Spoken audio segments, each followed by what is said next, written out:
Bienvenidos, el hombre que ven es Julio Pereira, lo que escuchan es lo que piensa en este momento, podríamos pensar que escuchan mi inconsciente y es más, a partir de este instante escucharán un diálogo de dos voces. Dos inteligencias artificiales que reflexionan sobre mi pensamiento. Bienvenidos al episodio 34 de Lapsus. A partir de un artículo académico exploramos la integración de la inteligencia artificial en la investigación humanística bajo las lentes del transhumanismo y el posthumanismo. El autor argumenta que el uso cotidiano de dispositivos tecnológicos ha transformado a los investigadores en cyborgs, lo que exige una reflexión profunda sobre la ética y los límites de la automatización en la academia. Se destacan aplicaciones prácticas de la tecnología, como el análisis de datos cualitativos y la asistencia en la redacción de textos.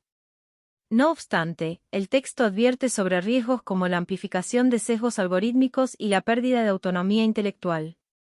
Finalmente, se propone adoptar un pensamiento de riesgo para debatir colectivamente las reglas que deben regir estas herramientas digitales.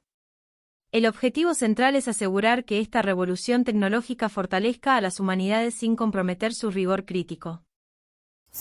Pues es curioso observar el comportamiento humano en, los primeros segundos de la mañana, mucho antes de encender la luz o siquiera poner un pie en el suelo. Ajá, ese instinto casi animal de buscar a ciegas en la mesa de noche. Exacto.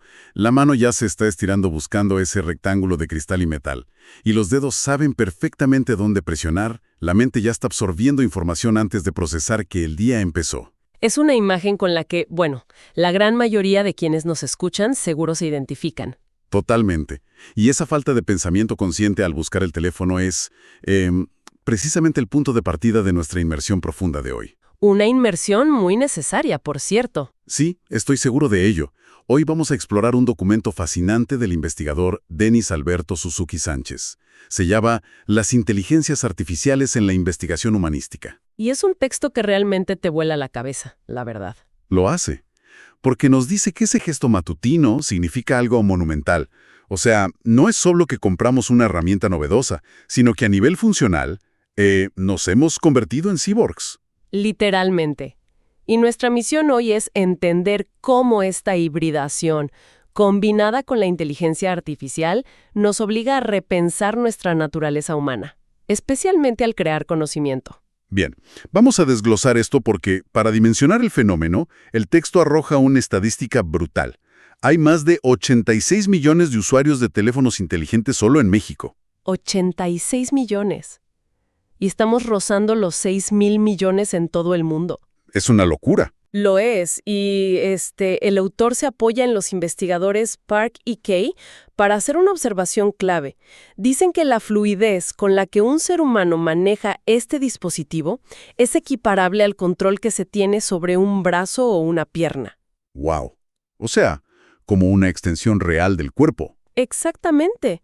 Y lo fascinante aquí es que esto nos lleva directo al concepto de la filósofa Donna Haraway, allá por 1985. Ajá. Ella definió al cyborg no como este monstruo de ciencia ficción tipo Terminator, sino como un organismo cuyas capacidades mejoran drásticamente al integrar tecnología. O sea, bajo esa definición, la simbiosis ya ocurrió. A ver, un momento. Cyborgs. Porque cuando surge esa palabra, la mente viaja de inmediato a la cultura pop, ¿no? Claro, al cine. Sí. Uno piensa en interles en la espina dorsal, en implantes metálicos o partes robóticas.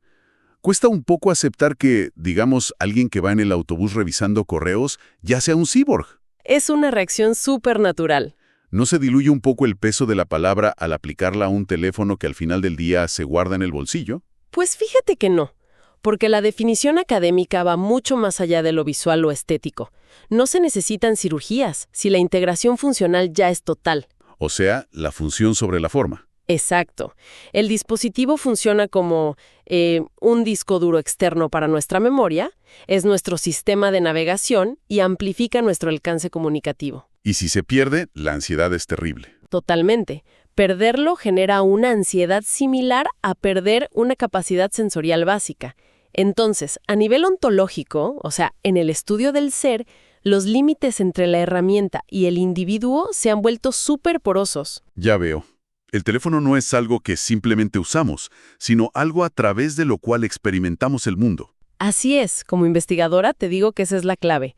No lo usamos, vivimos a través de él. Viéndolo desde esa óptica, la barrera entre lo biológico y lo artificial realmente parece una ilusión, y esto abre una puerta enorme. ¡Uf! ¡Gigantesca! Porque si aceptamos que esta fusión es real en la vida diaria, digamos para pedir comida o buscar direcciones, entonces es inevitable que esta condición cyborg llegue a las universidades y laboratorios. Y a los escritorios de los investigadores, claro. Exacto. Y aquí es donde el texto de Suzuki Sánchez nos invita a explorar la filosofía detrás de esto. Contrasta dos visiones inmensas, el transhumanismo y el posthumanismo. Dos corrientes fundamentales para entender dónde estamos parados hoy. Empecemos desenredando el transhumanismo, porque, a ver, suena a una filosofía que ve al ser humano como un proyecto a medio hacer. Es una excelente forma de describirlo. El transhumanismo tiene sus raíces en la Ilustración europea del siglo XVIII. Ok, la era de la razón. Ajá. Hereda esa fe ciega en la razón, en la ciencia y en el progreso constante. De hecho, el académico Unishi lo llama un ultrahumanismo. Ultrahumanismo. Suena intenso. Bastante. Para ellos, el cuerpo biológico actual, con sus enfermedades, fatiga y envejecimiento, pues no es el destino final. Es solo una fase de transición. Entonces, quieren usar la tecnología para transformar el cuerpo. O a la meta. En el mejor de los casos dicen que somos transhumanos, o sea, seres transitando hacia un estado posthumano superior. Fíjate que si la tecnología es vista como este superpoder de cómic, como una forma de escapar del cuerpo, el primer pensamiento crítico que me surge es más bien económico. El acceso, me imagino. Totalmente. ¿Quién tiene acceso a ese superpoder? La historia nos enseña que cualquier mejora grande siempre es monopolizada por quienes tienen recursos. Claro, los que pueden pagarlo. Sí. ¿No crearía esto una brecha aterradora entre humanos actualizados y el resto de la población? Pues esa preocupación es tan real que dentro del mismo transhumanismo hay divisiones profundas por eso. El investigador Ferrando clasifica este movimiento en 4 ramas. A ver. Y tu pregunta apunta justo a la tensión entre las dos primeras. Por un lado, tienes el transhumanismo libertario. Que me suena a mercado libre. Exacto. Confían ciegamente en el mercado. Creen que la innovación sin restricciones del gobierno es lo que eventualmente bajará los costos para que todos tengan acceso. Suena un poco utópico. ¿Y el otro lado? El transhumanismo democrático. Ellos comparten tu preocupación al 100%. Abogan por políticas públicas que garanticen acceso equitativo. ¿Para evitar una discriminación genética literal? Tal cual. Advierten que dejar la evolución humana al libre mercado crearía clases sociales insalvables a nivel biológico. Vaya, es un debate sobre desigualdad, pero llevado al ADM. ¿Y qué hay de las otras 2 ramas que mencionaste? Esas llevan la idea al límite. Está el extropianismo, que se centra en la transformación personal con 7 principios, promoviendo el optimismo en la razón. Ok. Pero la rama más radical es el singularitarianismo. Su figura más famosa es Ray Kurzweil, y proponen algo de locos. ¿Qué proponen?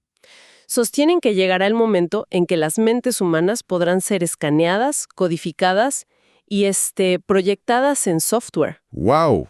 O sea, existir sin cuerpo. Sí, habitando redes de computadoras para siempre, sin la envoltura biológica. Escuchar eso resulta fascinante, pero me genera mucho escepticismo. Sigue sonando a una visión súper centrada en el ego humano, ¿no? Antropocéntrica al máximo, sí. Es como creer que somos la cúspide del universo y la tecnología es nuestra alfombra mágica para volvernos dioses. Parece una forma muy arrogante de ver nuestro entorno. Yo entiendo perfecto por qué lo dices. De hecho, el texto de Suzuki Sánchez señala justamente este límite antropocéntrico del transhumanismo. Claro. Y ese exceso de ego, esa separación rígida entre el humano superior y la herramienta inferior, es lo que viene a destruir la segunda filosofía, el posthumanismo. La contraparte. Exacto. Nace entre los años 60 y 90 y a diferencia del transhumanismo que quiere usar máquinas para potenciar al hombre, el posthumanismo deconstruye la idea misma de lo humano. Rechazan que seamos el centro de todo. Totalmente. Entonces se divide en varias vertientes. Está el posthumanismo crítico de Catherine Hales. Que ataca la idea del cuerpo como un cascarón desechable, supongo. Sí, justo eso. También está el cultural, donde vuelve a aparecer Donna Haraway celebrando la hibridación al cyborg. Pero el concepto más denso es el posthumanismo filosófico. A ver, cuéntame ese. Lo describen como una actitud ontoepistemológica. Uy, esa es de esas frases académicas que suenan imponentes, pero, necesitamos aterrizar la idea. ¿Cómo se traduce eso a la vida diaria? Vamos a usar una analogía visual, porque sé que suena complicado. Históricamente, el pensamiento occidental ha puesto todo en cajas separadas. La caja de la mente por un lado, el cuerpo por otro. Exacto. El humano racional aquí, la máquina inerte allá. Bueno, la ontología estudia qué son las cosas y la epistemología estudia cómo las conocemos. Ajá. Lo que hace el posthumanismo es agarrar todas esas cajas, vaciarlas sobre una mesa y observar cómo se enredan todos los hilos. O sea, borra las fronteras. Postula que no hay separación real. No somos entes puros usando herramientas. Somos nodos en una red enorme. Somos el resultado constante de interactuar con el entorno, animales y tecnología. Wow. Y, ojo con esto, no ven el tiempo como una línea recta hacia el futuro. No hay que esperar a subir la mente a la nube para ser posthumano. Ya lo somos. Exacto. Al aceptar que somos esta mezcla descentrada, el estado posthumano lo habitamos hoy. Es un giro de tuerca muy interesante, porque asume que la máquina, la biología y la sociedad ya son un ecosistema. Y están unidos. Y hay un concepto en la investigación que ancla todo esto en la realidad, que es la tecnogénesis, ¿verdad? Planteada por Hales. Sí, la tecnogénesis es fundamental. Es esta dinámica en espiral donde el humano y la tecnología evolucionan juntos. Y pensaba en una analogía, no sé, la llegada del GPS. Ese es un ejemplo perfecto. Antes, había que memorizar calles y trazar mapas en la cabeza, lo cual ejercitaba una parte específica del cerebro. El hipocampo, sí. Pero al delegar eso a una pantalla, estudios sugieren que alteró físicamente el hipocampo humano, cambió nuestra capacidad espacial. Al crear la herramienta reescribió nuestra biología. Esa es la tecnogénesis en todo su esplendor. La herramienta nunca es pasiva. Y esto nos lleva a la segunda parte de esta charla, y eleva las apuestas dramáticamente. A ver. Si un simple mapa digital cambia conexiones neuronales, imagínate qué pasa cuando la tecnología con la que coevolucionamos es la inteligencia artificial generativa. Uy, sí. Entonces, ¿qué significa todo esto en la práctica? Porque aquí dejamos la teoría. Totalmente. No hablamos de un procesador de texto o un buscador de Google. Hablamos de software que simula razonamiento. ¿Qué pasa cuando le das a un investigador cyborg una herramienta masiva de lenguaje? Pues el investigador Newman, citado en el texto, lo explica súper bien. ChatGPT no funciona buscando en una enciclopedia interna y escupiendo datos. Entonces, ¿cómo lo hace? Funciona de forma asombrosamente similar al razonamiento inductivo humano. Absorbe millones de parámetros y estructuras lingüísticas, y a partir de ejemplos dispersos, logra generalizar y encontrar patrones nuevos. Es como pedirle a alguien que lea 10.000 libros en un segundo y sintetice una teoría que no está explícita en ninguno de ellos. Exacto. Y esa capacidad de procesamiento cualitativo es impensable para una sola mente biológica. Claro, el volumen de datos es irreal. Por eso Barradas detalla aplicaciones prácticas increíbles en la investigación. Por ejemplo, la inteligencia artificial puede analizar montañas de entrevistas transcritas. Y encontrar patrones emocionales en segundos, me imagino. Sí. Y para estudiantes de posgrado, es un salvavidas. Les recomienda corrientes teóricas o metodológicas para sus tesis. Hasta te puede redactar la estructura de una entrevista a profundidad si le das los objetivos. Suena a la herramienta definitiva, la verdad.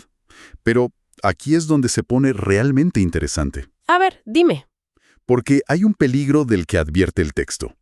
Estas inteligencias artificiales tienen una falla de diseño por su naturaleza matemática. Están programadas para complacer al usuario. Sí, el famoso problema de la predicción de palabras. Exacto. Es como un asistente de investigación que es increíblemente elocuente, trabaja rapidísimo, pero que te miente a la cara con total seguridad antes que decirte «no lo sé». ¿Te refieres a las alucinaciones de la inteligencia artificial? Sí, esas. Es un punto súper crítico. Yo siempre les recuerdo a mis colegas, la máquina no entiende el significado de lo que dice, solo entiende estadística y probabilidad. Entonces arma frases que suenan lógicas, pero pueden ser falsas. Completamente. Puede mezclar fechas históricas o citar autores que no existen en revistas académicas inventadas. Por eso, delegar por completo el discernimiento es un error gravísimo. Se necesita supervisión humana exhaustiva. Como la de un asesor de tesis, así de estricta. Lo cual nos lleva a una transición natural.